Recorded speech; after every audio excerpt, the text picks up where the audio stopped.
A respiratory infection is sweeping across China, now Europe, and now the United States is seeing a surge in hospital admissions. In China, hospitals are becoming overwhelmed. Some schools there in Beijing, they've already suspended classes. In Denmark and the UK, hospital beds are also filling up with this pneumonia-like illness that makes it difficult to breathe. And now, in the United States, Ohio and Massachusetts are the first two states to see an uptick in infections. Over 140 cases in Warren County, Ohio alone.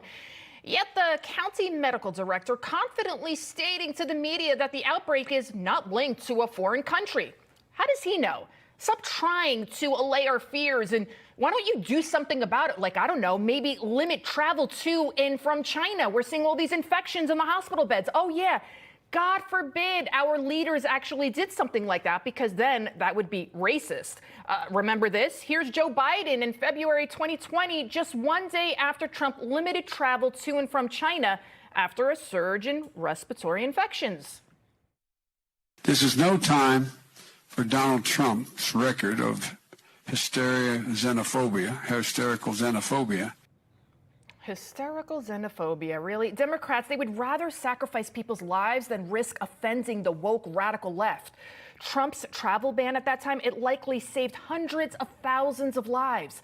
Meantime, U.S. medical experts have already declared that they aren't very worried about this new illness either. These same experts probably think that a man can become a woman and vice versa. They also believe that the Chinese Communist Party is capable of telling the truth. Here's Dr. Fauci recalling his earlier conversations with Beijing health officials before the pandemic actually broke out.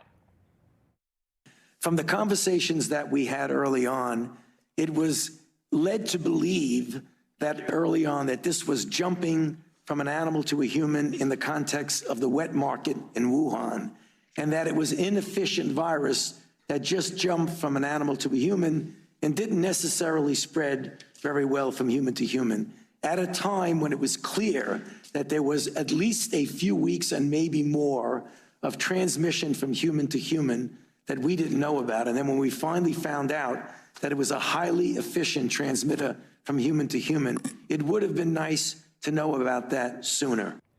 Would have been nice to know about that sooner. I mean, that information that was kept from the World Health Organization, it kept from U.S. health officials, from everybody, is why millions died from COVID worldwide. The Chinese Communist Party knew COVID spread like wildfire from human to human. And while they locked down their country, they allowed their citizens to travel around the world and cause a historic pandemic. And now with this new infection, the World Health Organization is now requesting more information from Beijing authorities, who of course are saying that these surging infections are not a result of a new virus, but an overlap of known bacteria and other viruses. Again, sounds familiar, right?